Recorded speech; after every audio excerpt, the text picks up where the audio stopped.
Alors aujourd'hui on fête Pâques évidemment, donc on va souvent quand on fête Pâques on axe sur la crucifixion bien sûr et sur la résurrection de Jésus. Et en règle générale dans nos assemblées ce qu'on fait c'est ça, on va parler de la crucifixion, du fait que le Seigneur a donné sa vie pour nous et qu'il est ressuscité, qu'il est auprès de Dieu. Aujourd'hui je voudrais qu'on reprenne ce texte-là, mais sous un éclairage un peu nouveau, un peu différent, en relation avec le tabernacle et en relation également avec l'origine de l'humanité, c'est-à-dire quand l'homme a été créé, il y a quelque chose de particulier qui s'est passé à la résurrection, enfin du moins à la mort de Jésus, bien évidemment pour la résurrection, mais à la mort de Jésus, il s'est passé un événement particulier qu'on va pouvoir lire ensemble si vous voulez. On le trouve ce passage dans l'évangile de Matthieu, au chapitre 27, et on va lire à partir du verset, peut commencer à partir du 39. Parce que pas la peine, c'est juste ce passage-là qui va nous importer. Ouais. Donc, Matthieu 27 à partir du verset 39. Et ceux qui passaient par là, l'injuriaient, hochant la tête et disaient, toi qui détruis le temple et qui le bâtis en 3 jours, sauve-toi toi-même. Si tu es fils de Dieu, descends de la croix. Et pareillement aussi les principaux sacrificateurs, avec les scribes et les anciens, se moquaient, disaient, il a sauvé les autres, il ne peut se sauver lui-même. S'il est le roi d'Israël, qu'il descende maintenant de la croix, et nous croirons en lui. Il s'est confié en Dieu, qu'il le délivre maintenant, s'il tient à lui, car il a dit, je suis fils de Dieu. Et les brigands aussi, qui avaient été crucifiés avec lui, l'insultaient de la même manière. Mais depuis la 6e heure, il y eut des ténèbres sur tout le pays, et la traduction exacte hébraïque, c'est sur toute la terre. On peut dire sur tout le pays, mais c'est sur toute la terre. Vous imaginez quand même que là, à ce moment-là, la terre entière a été plongée dans les ténèbres. Donc je pense que les habitants de la terre ont dû se poser beaucoup de questions, se demander ce qui arrivait, et notamment à Jérusalem. Donc il y eut des ténèbres à partir de la 6e heure jusqu'à la 9e heure. Et vers la 9e heure, Jésus s'écria d'une voix forte, disant, Eli, Eli, lama sabachthani, c'est-à-dire, mon Dieu, pourquoi m'as-tu abandonné? Et quelques-uns de ceux qui se tenaient là, ayant entendu cela, disaient, il appelle Élie, celui-ci, il appelle Élie. Et aussitôt, l'un d'entre eux courut et prit une éponge, et l'ayant remplie de vinaigre, la mit au bout d'un bâton, et la lui donna à boire. Mais les autres disaient, laisse, voyons si Élie vient te sauver. Et Jésus, ayant encore crié d'une voix forte, rendit l'esprit. Et voici le voile du temple se déchira en deux, depuis le haut jusqu'en bas.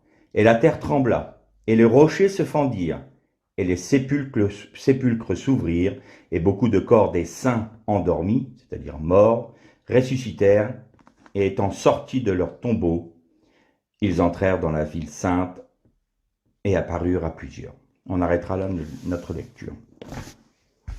Un événement que tout le monde connaisse, tout le monde connaît, pardon.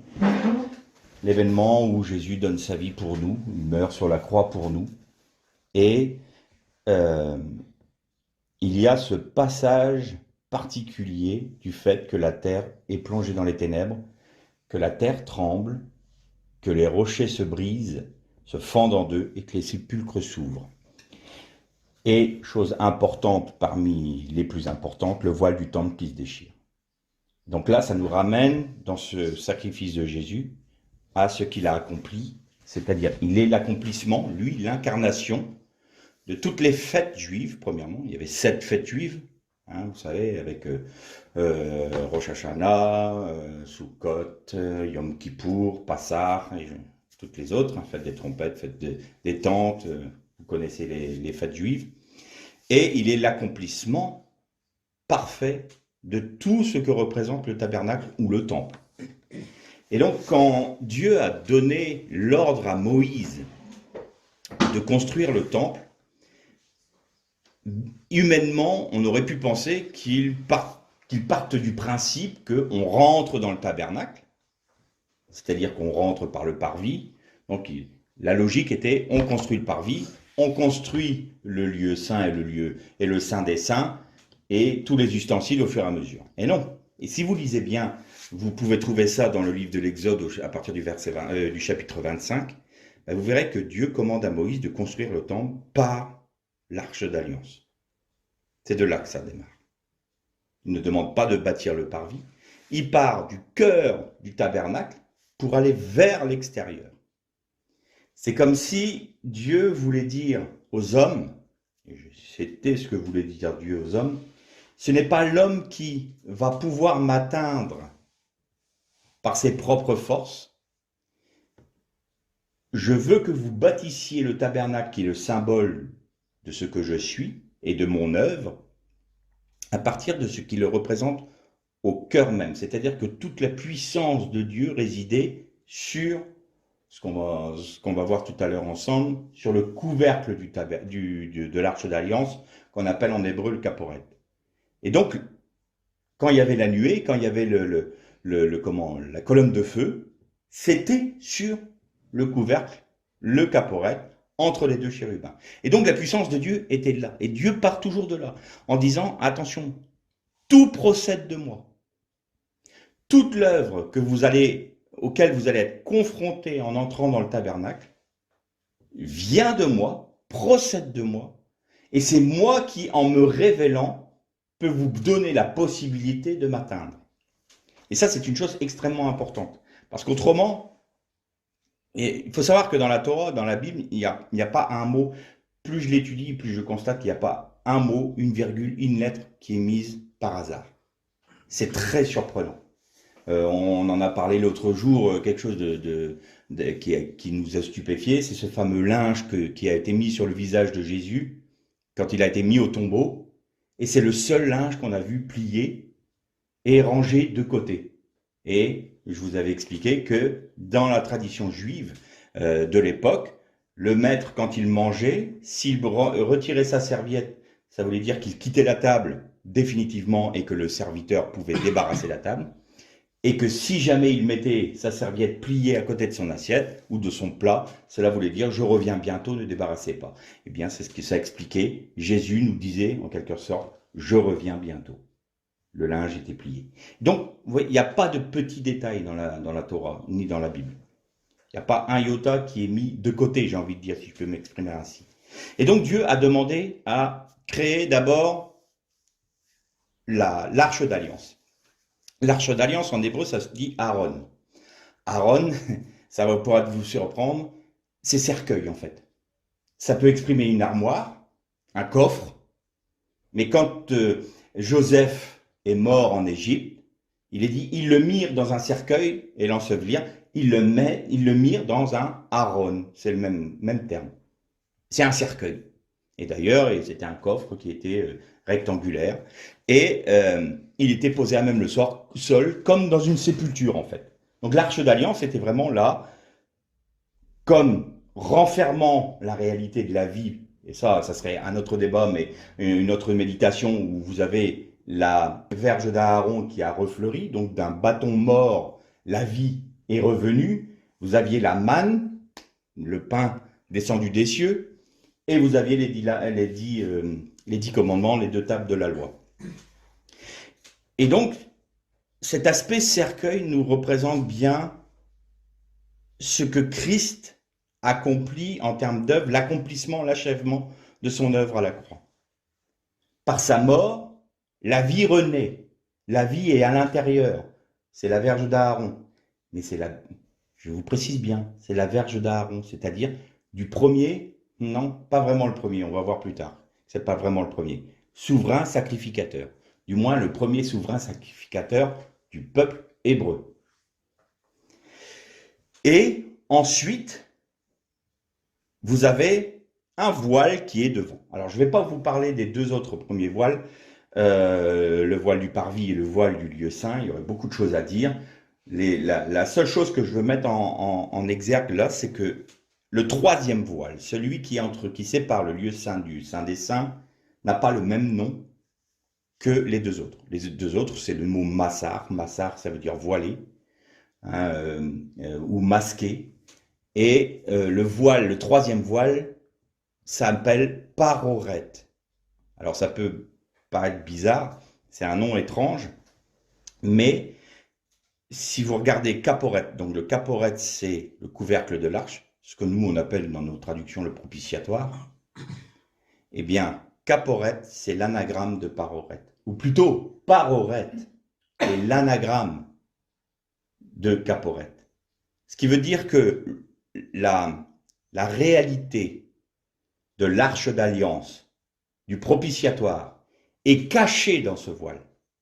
C'est-à-dire que dans ce voile est caché ce qui fait toute la valeur du Yom Kippour pour les Hébreux, c'est-à-dire le jour du grand pardon. Et d'ailleurs, caporet veut dire, ça vient du mot caper, qui veut dire couvrir ou enduire. Et ça nous rappelle que quand Adam et Ève ont péché, Dieu prit la vie de deux animaux et il couvrit Adam et Ève de leur peau. Dieu va couvrir par le sang versé nos péchés. Et donc ça c'est devenu dans l'hébreu aujourd'hui, alors moins aujourd'hui, aujourd'hui c'est terrible à dire, mais dans l'hébreu on utilise le mot kapara comme de l'argot. C'est étrange, mais dans l'hébreu biblique, ça veut dire l'expiation. C'était le jour de l'expiation, le jour du Yom Kippour. Je vous rappelle pas ce que c'est Yom Kippour, le grand sacrificateur qui venait une seule fois par an faire l'aspersion du sang des boucs sur le propitiatoire. Et notez une chose, c'est toujours quelque chose qui m'a surpris, et devant l'arche, sur le sol, il y avait l'aspersion du sang sur le propitiatoire, donc sur le caporet, et vous aviez de l'aspersion du sang devant, sur le sol. Vous verrez qu'il y a une grande signification à ça tout à l'heure. Donc, le caporet est caché dans le paroret, ou par le paroret, c'est-à-dire que le voile masque la réalité, donc à tous les Hébreux qui rentraient dans le temple. Ils pouvaient très bien aller dans le parvis, ils pouvaient même accéder au lieu saint en passant par l'autel des sacrifices et en se purifiant dans la cuve d'eau, et ils pouvaient rentrer pour être au contact de la menorah, c'est-à-dire le chandelier à 7 branches, qui est aussi une représentation des 7 esprits de Dieu, les pains sans levain, les pains de proposition, et l'autel des parfums. Mais personne ne pouvait aller plus loin. Celui qui essayait de rentrer dans le Saint des Saints mourait instantanément. Et dans la tradition juive, il nous est dit que, notamment, le souverain sacrificateur, quand il allait faire le jour du Yom Kippour l'aspersion du sang, on lui attachait une corde, soit à la taille, soit à la cheville, parce que si Dieu n'agréait pas le sacrifice, il mourrait. Et pour éviter aux autres de rentrer dans le lieu saint, dans le Saint des Saints, ils avaient juste à tirer son cadavre. Et ce n'est jamais arrivé, Dieu a toujours agréé ce sacrifice-là. Donc vous voyez que la réalité, le cœur même du tabernacle, qui est l'expression exacte de ce que Jésus était en train de faire dans ce qu'on a lu là tout à l'heure. C'est-à-dire il a donné sa vie sur la croix, c'est l'expiation, c'est par son sang. C'est l'agneau pascal qui est crucifié sur le bois maudit. Le bois maudit, c'est très important. Et il donne sa vie pour la rémission des péchés, pour le grand Yom Kippour, le Yom Kippour éternel. Et ça représente tout cela. Dans le Saint des Saints, c'est l'achèvement de l'œuvre de Dieu pour l'humanité et pour la création en Jésus-Christ. Et c'est la raison pour laquelle c'est le cœur de l'arche, c'est là où toute la puissance de Dieu se déploie.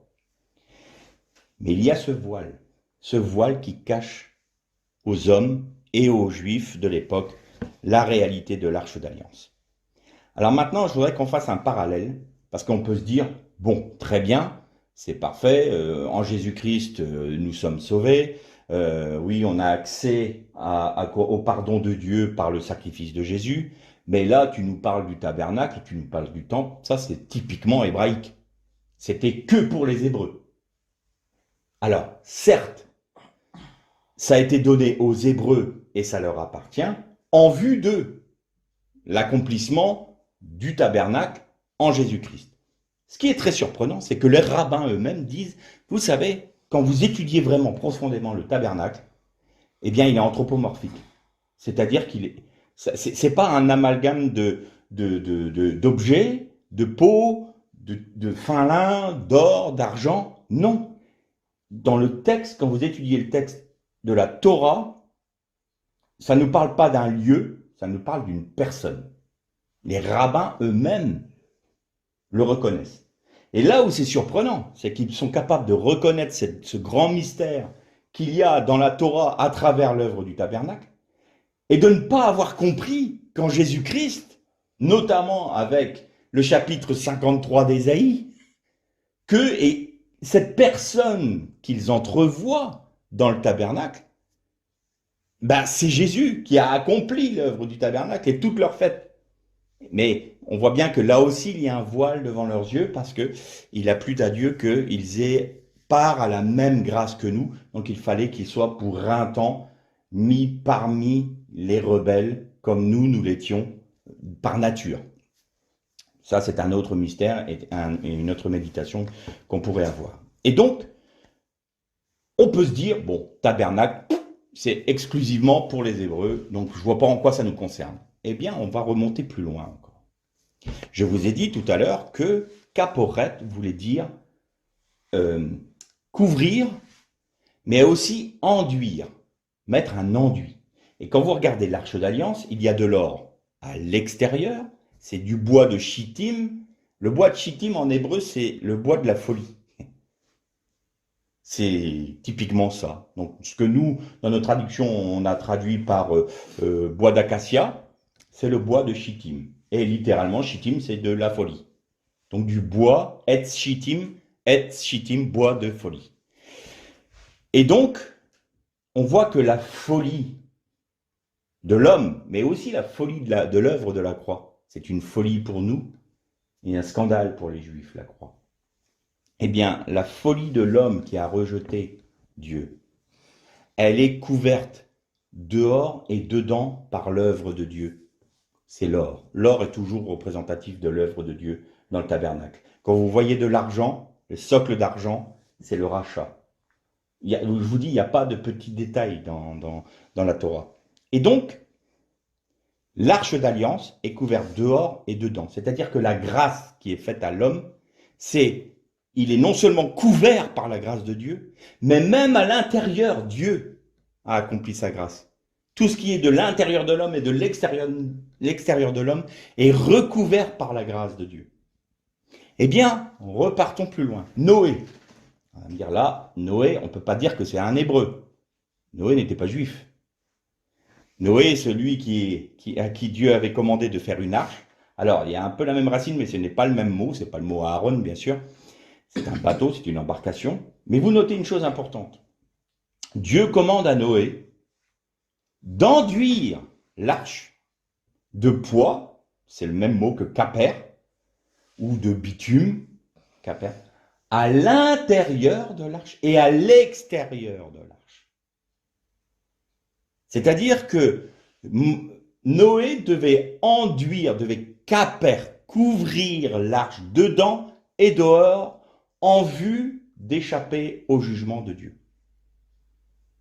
Et là, Noé, je vous le répète, il est le symbole de qui, Noé? Noé, c'est toutes les nations. C'est toute la terre entière.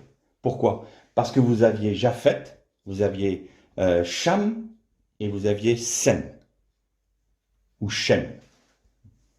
Et là, Japhet est le descendant, entre guillemets, de tout ce qui est le pays occidental, et un peu asiatique. Cham, c'est tout ce qui est Afrique et nord-africain. Et Sem, c'est tout ce qui est sémitique, tout ce qui est arabe et hébreu, bien sûr. Voilà. Vous aviez toute l'humanité qui était réunie en Noé. Et donc, la première alliance, elle n'a pas été faite aux Hébreux. Elle a été faite à Noé. Et d'ailleurs, il y a 7 lois, 7 lois, ce qu'on appelle les 7 lois noachiques. Les 7 lois de noachiques, notamment, c'était « Tu ne te feras pas un autre Dieu, d'image de Dieu. Tu n'adoreras pas les idoles. Tu n'auras pas de relations impures, c'est-à-dire l'immoralité sexuelle, tu ne consommeras pas le sang de l'animal, ni un animal étouffé, ainsi de suite. Et vous notez que ces 7 lois, il a été rajouté 3 autres lois pour les Hébreux. Et quand on parlait il n'y a pas longtemps du livre des Actes des Apôtres, où les frères de l'époque, tous juifs, les disciples étaient juifs, les premiers apôtres étaient des juifs, et pendant 20 ans, l'Église telle que nous on la nomme était une Église juive, avec l'enseignement du Christ, mais c'était un prolongement du judaïsme qui était accompli en Christ, et ils ne voyaient pas ils n'avaient pas encore compris que Dieu voulait répandre ça sur toute la terre, à toutes les nations. Donc pour eux, c'était du judaïsme, mais judaïsme accompli en la personne de Jésus. Et donc, il arrive un moment où les païens ont bien été obligés de rentrer dans l'église, puisque Pierre a été chez Corneille. Et je vais vous noter juste une chose importante là. Quand vous voyez dans la Bible, dans le livre des Actes par exemple, et ils allèrent chez Corneille qui était un craignant Dieu. Bon, on se dit, c'est quelqu'un qui aimait Dieu, qui croyait en Dieu. Non, non, non, non, non, non, non. Un craignant Dieu, c'était un statut particulier. C'est-à-dire que chez les Juifs, un craignant Dieu, c'était quelqu'un qui venait des autres nations et qui se convertissait au judaïsme. Mais comme il y avait beaucoup de personnes masculines qui n'avaient pas du tout envie de subir la circoncision à leur âge, les Juifs ont eu un problème parce qu'ils ont constaté qu'il y avait beaucoup de femmes des nations qui voulaient bien se convertir au judaïsme, mais que les hommes étaient très réticents à cause de cette particularité spécifique. C'est sûr qu'on n'a pas toujours envie, à notre âge, en étant plus vieux, de se faire circoncire. Donc du coup, il y en avait beaucoup qui disaient « Nous, on aime Dieu, mais là, c'est trop nous demander. » Et donc du coup, les sages d'Israël ont dit « On ne peut pas demander un païen, c'est-à-dire un goyim, un goy, un membre des nations, de venir dans le judaïsme en leur imposant les mêmes règles qui nous sont commandées à nous, c'est-à-dire la circoncision et toutes les fêtes juives, Il faut juste qu'ils respectent la loi noachique, c'est-à-dire les 7 premiers commandements que Dieu a donné à Noé, donc à toute l'humanité. À partir du moment où ils respectent la loi noachique, alors ils ont part avec nous au jour prochain, c'est-à-dire pour les Juifs, c'est l'espérance d'un jour nouveau où tout va être restauré, ramené à l'état originel. Et vous allez voir que dans la suite de notre méditation, c'est important, tout va être ramené à l'origine, au statut, en l'état initial des choses. Et ça, c'était les craignants Dieu. Et donc, Corneille était un craignant Dieu, lui et toute sa maison. Donc, il connaissait le judaïsme, il est baigné dedans, parce qu'il en faisait, entre guillemets, partie, mais comme membre païen. Et puis, les païens ont dû être, là aussi, dans l'église de Jésus-Christ, introduits. Et donc, on a retrouvé le même débat. Les Juifs qui disaient, mais ceux qui veulent se convertir à Jésus-Christ doivent être circoncis, doivent être judaïsants. Et les frères ont dit, non, parce que nous, quand j'ai été chez Corneille, a dit Pierre, quand j'ai été chez Corneille, le Saint-Esprit est descendu sur eux, comme sur nous, avant même qu'ils soient baptisés. Donc, comment pouvons-nous refuser le baptême ou de reconnaître comme frères des personnes que Dieu lui-même a agréées par l'envoi de son Saint-Esprit sur eux. Et donc, c'est là où a été décidé que les païens qui se convertissaient à Jésus-Christ, devaient respecter la loi noachique. Donc là, vous voyez, la loi noachique, c'était pour toute l'humanité. Il y a une spécificité pour les Hébreux, parce que c'était le peuple choisi de Dieu, pour être témoin dans les nations, et donc il a eu 10 commandements, plus les fêtes juives. Et là, je ne vous parle même pas de la Torah orale et des commentaires, le Midrash. Tout ça, ça a été donné aux Hébreux pour pouvoir être témoins au milieu des nations de ce qu'était Dieu. Donc on revient là, entre le tabernacle, il y a un lien particulier avec Noé. Noé, Noach en hébreu, ça veut dire repos. Le repos en Dieu, dans l'arche, par la grâce, vous voyez, par la grâce. Et vous allez voir pourquoi par la grâce. Parce qu'il a enduit, il a fait le Yom Kippour, entre guillemets, sur l'arche, pour sauver sa famille et les animaux qui étaient là. Mais si vous prenez Noé dans l'autre sens, si vous lisez dans l'autre sens le mot Noé, vous avez le mot reine en hébreu qui veut dire grâce. Vous avez le repos et la grâce de Dieu. Tout cela était en Noé. Donc la grâce de Dieu est pour toute l'humanité et le repos de Dieu est prévu pour toute l'humanité. Et vous allez voir que le repos est important aussi. Donc, on revient, le paroret, le voile du temple, masquer, cacher la réalité de l'arche d'alliance et du caporet, c'est-à-dire le sacrifice de Jésus. Et nous allons noter que ces trois voiles étaient faits de la même matière, c'est-à-dire de fin lin pur, retors. Alors retors, il est entrelacé de manière à être plus solide. Et il devait être travaillé artistiquement. Pourquoi artistiquement? Parce que ça devait être un chef-d'œuvre. Et le fin lin pur en hébreu se dit hashishi.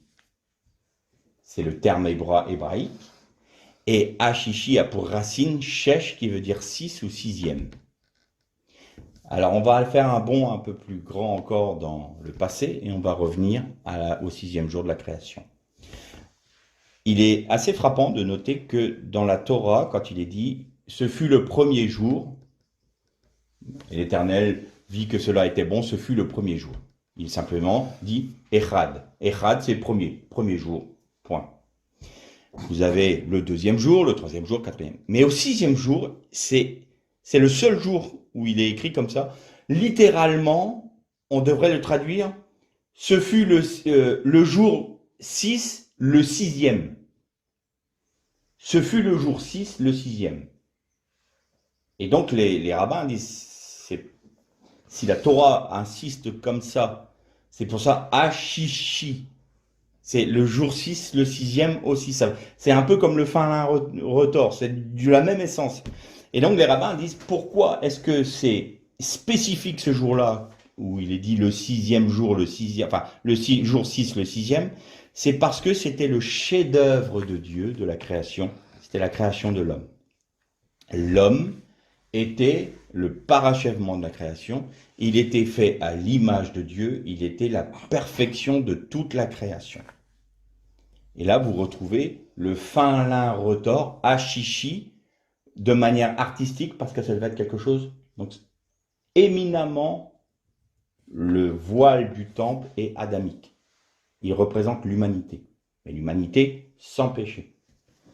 Et quand Adam, le premier Adam fut créé, la Bible nous dit il le bénit. Dieu bénit Adam et Ava, ben évidemment, puisqu'ils étaient liés. Et si vous posez la question à n'importe quel chrétien, à n'importe quelle personne, quelle est la première bénédiction que Dieu a donnée à l'homme? Ben, il va dire croissez et multipliez. Logique. Parce que la Torah nous dit, et Dieu les bénit et leur dit, croissez et multipliez.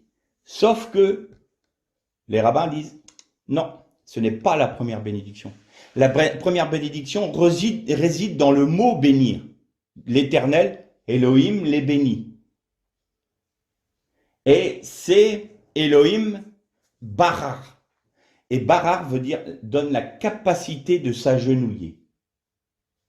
Donc la première bénédiction que l'homme a reçue de la part de l'Éternel, c'est d'avoir la capacité de s'agenouiller devant son Créateur et de devenir l'administrateur de sa création, c'est-à-dire un Kohen Gadol en hébreu qui veut dire un grand sacrificateur pour Dieu.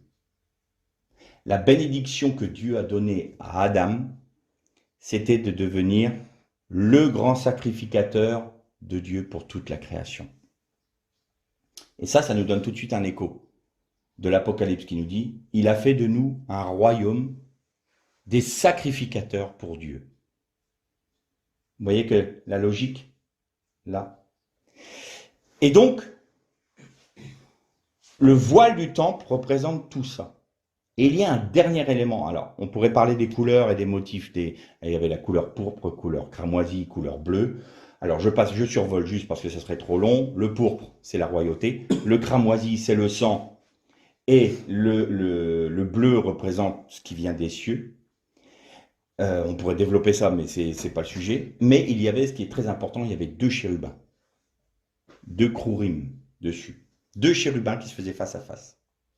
Et quand il nous est parlé du jardin d'Éden, quand quand Adam et Ève ont péché, Dieu mit des chérubins devant le jardin pour les empêcher d'accéder à l'arbre de la vie. Alors, on pourrait penser que c'est une punition, voilà, vous êtes punis, vous n'avez pas le droit de toucher à l'arbre de la vie. C'est bien plus profond que ça. Dieu a empêché Adam et Ève d'avoir accès à l'arbre de la vie pour pas qu'ils tombent dans la condamnation. Là, c'était la mort assurée, mais la mort, la deuxième mort, c'était séparation définitive avec Dieu. Pourquoi? Parce que l'arbre de la connaissance, les sages d'Israël disent, l'arbre de la connaissance croissait exactement au milieu de l'arbre de la vie. Et il fallait que Adam, la pensée de Dieu, c'était qu'Adam et Ève se nourrissent de l'arbre de la vie pour avoir la capacité de se nourrir ensuite de la connaissance, parce que c'était une connaissance qui était selon le cœur de Dieu. Sauf que là, ils ont inversé, c'est-à-dire qu'ils devaient nourrir leur esprit en premier, en ayant accès à l'arbre de la vie, pour pouvoir nourrir leur âme. L'âme, c'est la connaissance, c'est les émotions, le siège des émotions, de l'intellect et des sentiments. Mais il ne fallait surtout pas qu'ils nourrissent leur âme en premier au détriment de leur esprit. Donc l'objectif de Dieu, c'était qu'ils se nourrissent de l'arbre de la vie, c'est-à-dire de leur esprit. Ensuite, ils avaient la capacité, par cet esprit, de nourrir leur âme, et l'esprit aurait pris autorité sur l'âme pour donner les sentiments de Dieu à leur âme et retranscrit par le corps à leur environnement.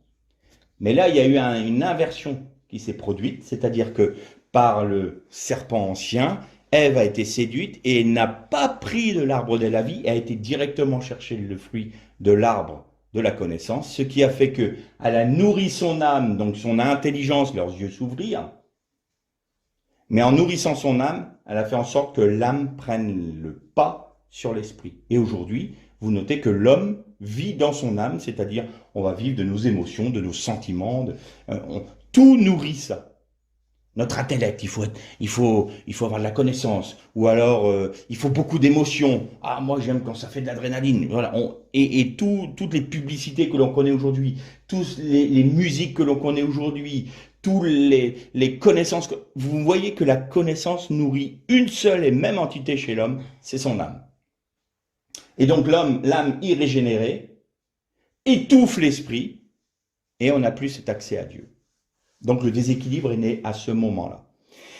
Et donc, Dieu, pour éviter que le jugement ne tombe sur Adam et Ève, et pour que l'huile d'onction sainte ne coule pas sur la chair, parce que du coup la chair est arrivée avec le péché, ce qui a nourri l'âme, il y a aussi une entité qui est rentrée en nous, c'est cette propension à pécher, cette rébellion contre Dieu que nous avons eue avec Satan. Ce qu'on appelle notre nature charnelle. Et donc, la Bible nous dit bien que l'huile d'onction sainte ne devait pas couler sur la chair. Et c'est le jugement assuré. Dieu ne peut pas faire autrement que si son esprit a un risque d'être souillé par la nature charnelle, la nature pécheresse de l'homme, c'est un jugement tout de suite qui tombe. Et donc, pour éviter qu'ils aient ce jugement-là de séparation pour l'éternité d'avec Dieu, Dieu a mis des chérubins avec une épée flamboyante, empêchant l'homme d'accéder à l'arbre de la vie. Donc ces deux chérubins étaient là, présents pour ça. Et sur le voile, vous aviez deux chérubins qui empêchaient le passage de manière allégorique, mais deux chérubins qui empêchaient le passage pour rentrer dans le Saint des Saints, c'est-à-dire au contact avec la gloire de Dieu. Revenons à notre texte. Je survole, hein, on pourrait faire plus long, mais la pensée est là. Jésus donne sa vie. Et il faut noter une chose importante, au moment où il est dit « et Jésus rendit l'esprit », ce n'est pas la mort qui l'a saisi, Ce n'est pas la mort qui l'accueillit. C'est Jésus, quand il a vu que tout était accompli, que tout était parfait, c'est lui qui a décidé, je rends mon esprit. Père, je remets mon esprit entre tes mains, et il mourut. C'est-à-dire que il est maître du temps, il est maître des circonstances. Ce n'est pas ni la mort, ni Satan qui décide quand est-ce qu'il doit reprendre la vie de Jésus. Non, c'est Jésus qui donne sa vie. Mais littéralement, dans le texte, c'est il rendit son esprit entre les mains de Dieu, c'est-à-dire je le rends à ce moment-là. Et vous notez une chose, au moment où il y a tout cet accomplissement de ce que représente l'Arche d'Alliance, le tabernacle, les fêtes juives, il y a des ténèbres. Des ténèbres sur toute la terre. Ténèbres, c'est pire que l'obscurité. C'est les ténèbres, nous on a tendance à faire un synonyme, mais ténèbres, c'est la nuit la plus sombre des sombres. C'est-à-dire que c'est vraiment, on voit rien du tout. Les ténèbres. Et c'est aussi lié avec le mal. Eh bien, ce moment-là nous rappelle une chose importante. Au moment où Jésus est en train de mourir sur la croix, Dieu, en quelque sorte, réinitialise la création. C'est-à-dire qu'il va ramener en Jésus-Christ toute la création, tout le monde, l'univers, il va le ramener dans les premiers jours de la création. Et le verset 2 de Béréchit, de Genèse, c'est « Voici les ténèbres étaient à la surface des eaux, et l'Esprit de l'Éternel planait au-dessus de la surface des eaux. » Donc les ténèbres, on retrouve les ténèbres de l'origine à ce moment-là, quand Jésus donne sa vie. Et les Hébreux disent que le jour du Mashiach, donc du Messie, quand il va venir, il va tout ramener à l'origine. Il va tout ramener à la pureté originelle de la création.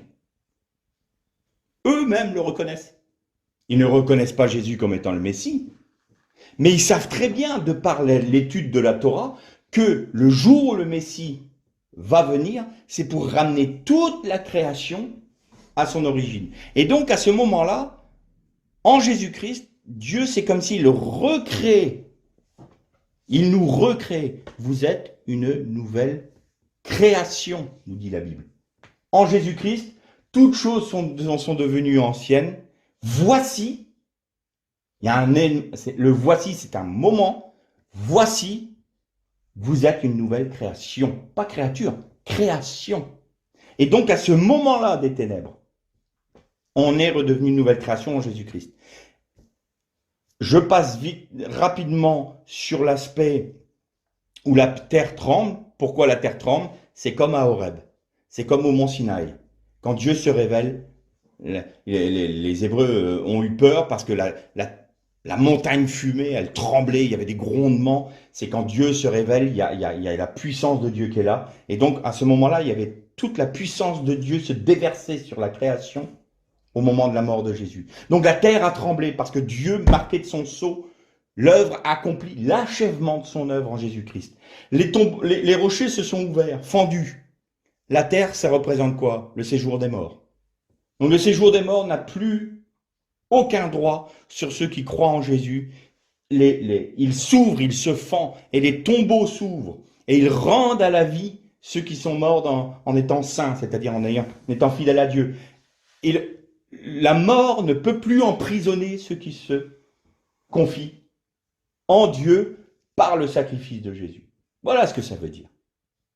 Et donc, en Jésus-Christ, nous avons à nouveau la bénédiction de Dieu qui nous est proposée, la capacité de nous agenouiller devant la croix de Jésus, de reconnaître la gloire de Dieu dans l'œuvre de Jésus à la croix, et il a fait de nous un royaume des sacrificateurs. Et vous notez que c'est à ce moment-là que le voile se déchire. C'est-à-dire qu'au moment où Jésus est mort, pour celui qui se confie en Dieu, en Jésus-Christ, par son sacrifice, les deux chérubins se sont écartés. Les deux chérubins se sont écartés. Ceux qui se faisaient face ont été écartés, ouverts, laissant libre accès à celui qui mettait sa confiance dans le sacrifice de Jésus par la foi à l'arbre de la vie. Parce que là aussi, nous revenons à l'arbre de la vie, c'est Christ. Et d'ailleurs, celui qui retranchera de la parole ou qui rajoutera à la parole, nous dit Apocalypse 22, il lui sera retranché ou rajouté à sa part de l'arbre de la vie. Voyez bien, l'arbre de la vie est dans le premier chapitre de la Bible et il est dans le dernier chapitre de la Bible. C'est l'alpha et l'oméga, c'est Jésus-Christ. Et donc nous avons accès au Père, à la plénitude de la révélation de Dieu, parce que les chérubins maintenant, en Jésus-Christ, n'ont plus à nous bloquer le passage à la vie. Nous pouvons manger de l'arbre de la vie, bien qu'ayant été nourris de l'arbre de la connaissance, parce qu'en Jésus-Christ tout est accompli, et que par la foi et par la vie du Christ en nous, nous pouvons satisfaire le cœur de Dieu, comme à l'origine, parce que nous sommes ramenés à l'origine. Alors, un dernier point, et pour terminer, le sang sur le caporette et le sang sur devant l'arche. Le sang sur le caporette, ça nous paraît évident. On va parler quelque peu du caporette. Caporette, vous avez 4 lettres hébraïques. Vous avez un kaf, vous avez un p, un resh et un tav. Vous savez que l'hébreu est une langue pictographique à l'origine, un peu comme les hiéroglyphes égyptiens. Et donc, le kaf représentait une main, la paume d'une main. C'était sa représentation. Vous aviez donc le P, ce qu'on dit la lettre P, c'était la bouche, une bouche. Ça représente une bouche. Le Resh, ça représentait une tête. Et le Tav, le symbole proto-sinaïque était une croix, mais qui voulait dire un signe, le sceau de Dieu. Alors certains rabbins disent que quand Dieu a mis une marque sur Caïn, c'était un Tav, pour dire vous n'avez pas le droit de le tuer, parce que je l'ai marqué de mon sceau. La Bible ne nous le dit pas, mais certains sages juifs d'Israël le disent. Donc, si vous prenez le mot caporet, vous avez un kaf, un p, un resh et un tav. Eh bien, le caporet couvre les péchés. C'est le Yom Kippour. Eh bien, tout ce que ma main a fait, tout ce que ma bouche a dit, tout ce que ma tête a pensé et imaginé, qui n'était pas selon le cœur de Dieu, qui était contre Dieu, qui était péché, est couvert par le mot caporet. Et Dieu y a mis son sceau, le tav. Voilà ce que représente le caporet. Et donc on comprend que le sang d'aspersion soit sur le caporet, parce que la croix qui est le tav, il fallait que ça soit un rachat par le sang des boucs était mis sur le couvercle, c'est-à-dire le sang de Jésus. Mais il restait un dernier point. Et quand je lisais ce texte, je disais, Seigneur, je comprends, d'accord, je peux comprendre le sang sur le caporet, mais je ne comprends pas pourquoi il y a du sang sur le sol. Et là, le Seigneur m'a révélé des choses merveilleuses. Jésus avait une couronne d'épines sur la tête. Et Jésus était sur un bois maudit. C'est pour ça que les Juifs n'arrivent pas à reconnaître Jésus. Ils n'ont aucun problème de reconnaître un Messie souffrant, comme Ésaïe 53. Ils n'ont aucun problème à savoir même un Messie peut mourir et ressusciter. C'est pas ça qui leur pose problème. Ce qui leur pose problème, c'est qu'il a été cloué sur une croix. C'est qu'il a été pendu au bois maudit. Et vous prenez dans Deutéronome, il est dit, c'est le même mot que d'ailleurs, ça va être intéressant à savoir ça, c'est le même mot et, c'est le même mot que pour arbre de la vie. L'arbre de la vie, littéralement, on pourrait le traduire, le bois maudit d'où découle la vie. Littéralement en hébreu. Eh bien là, un juif, de par Deutéronome, tu ne laisseras pas pendu le condamné au bois pendant le Shabbat, parce que c'est une malédiction pour le pays, et une malédiction aux yeux des hommes. C'est-à-dire qu'ils n'ont pas compris que Jésus devait être fait malédiction. Il a été fait malédiction pour nous, pour porter nos malédictions. Mais son sang, il a coulé, certes, sur la croix, donc notre malédiction a été couverte par le sang de Jésus, mais le sang a coulé sur le sol, au pied de la croix, tout comme le sang a été aspergé au pied de l'arche. Pourquoi? Parce que Jésus portait une couronne d'épines. Et la couronne d'épines représente quoi? Quelle était la malédiction sur la création quand Adam et Ève ont péché? Tu cultiveras la terre à la sueur de ton front pour en retirer ta nourriture, car maintenant la terre est maudite à cause de toi, et elle produira des ronces et des épines. Et donc il fallait que le sang de Jésus puisse couler sur le sol, il y ait l'aspersion devant l'arche pour racheter non pas que l'humanité, toute la création. Et c'est pour ça qu'il y avait des ténèbres à ce moment-là. Nous sommes revenus entre la sixième et la neuvième mort de la crucifixion de Jésus, où il y avait les ténèbres sur la terre. Nous sommes revenus au tohu vavohu, c'est-à-dire au tohu bohu initial, et par son sang, tout a été réinitialisé, tout a été racheté, tout a été recréé en Jésus-Christ pour devenir une nouvelle création. Mais la terre aussi a été rachetée. C'est pour ça qu'il y aura une nouvelle terre et des nouveaux cieux. Alors aujourd'hui, notre grande question, c'est de se dire, mais je ne comprends pas, si c'est arrivé il y a 2000 ans, pourquoi est-ce que tout n'est pas nouveau?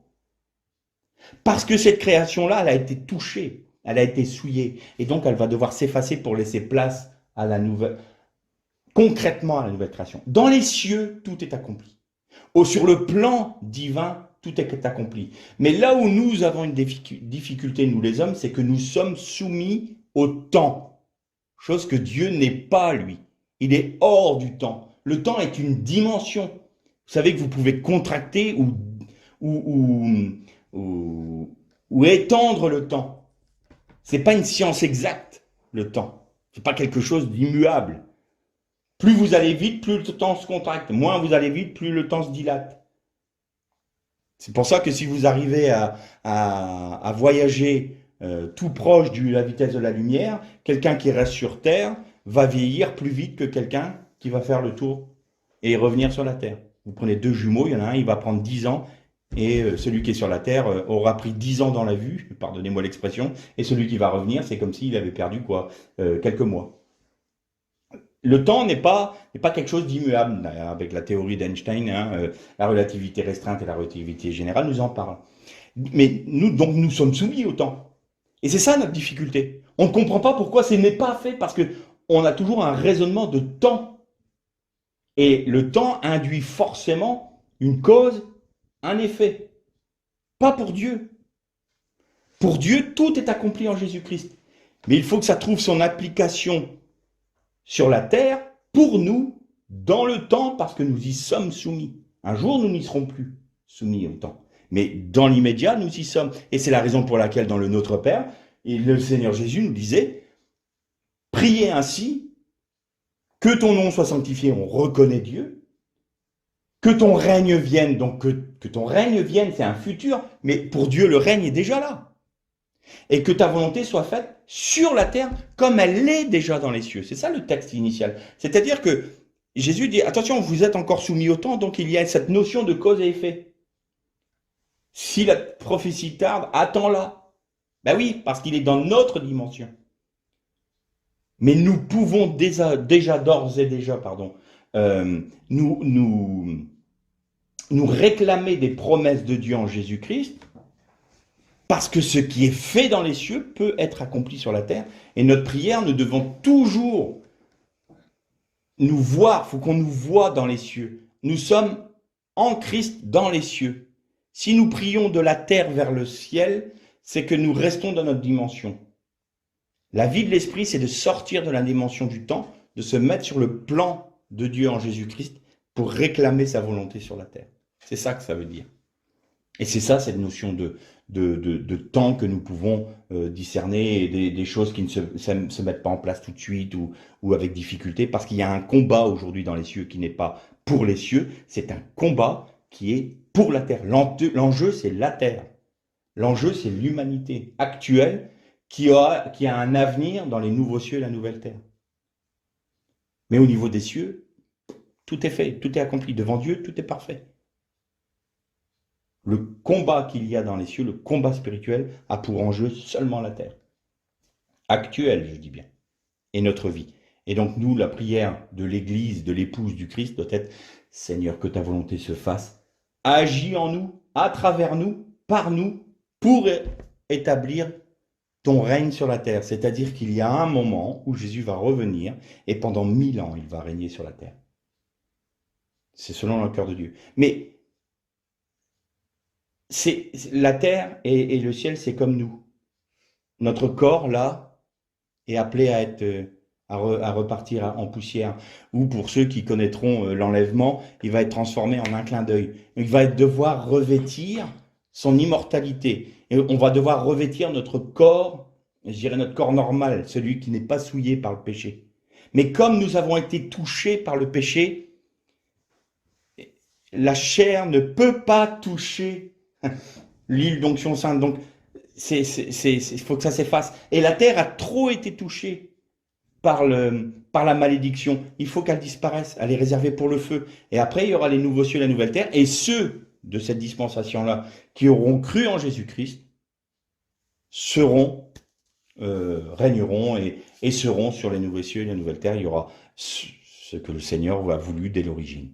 Donc voilà ce que ça veut dire. Mais voilà ce que Jésus a fait il y a 2000 ans. Et voilà ce que nous célébrons aujourd'hui en ce jour de Pâques. On ne célèbre pas qu'une péripétie de l'histoire qui fait qu'un homme qui a fondé une nouvelle religion, une religion de paix, a donné sa vie sur la croix, on nous dit qu'il est ressuscité. Ah ben oui, dans l'histoire, on en parle. C'est pas une péripétie. Vous imaginez que ce jour-là, toute la création a été recréée en lui, par lui, pour lui. Et c'est l'annonce de Pâques. Pâques, c'est pas que une petite, comment dire, c'est bien plus grand que un simple Jésus sauve, Jésus guérit ou Jésus. C'est plus profond que ça. Il nous change complètement. Il nous recrée. Nous avons été recréés en Jésus-Christ à ce moment-là. Et toute la terre, tous les cieux ont été recréés à ce moment-là en Jésus-Christ. C'est bien plus profond que ce qu'on peut l'imaginer. Voilà, que le Seigneur vous bénisse.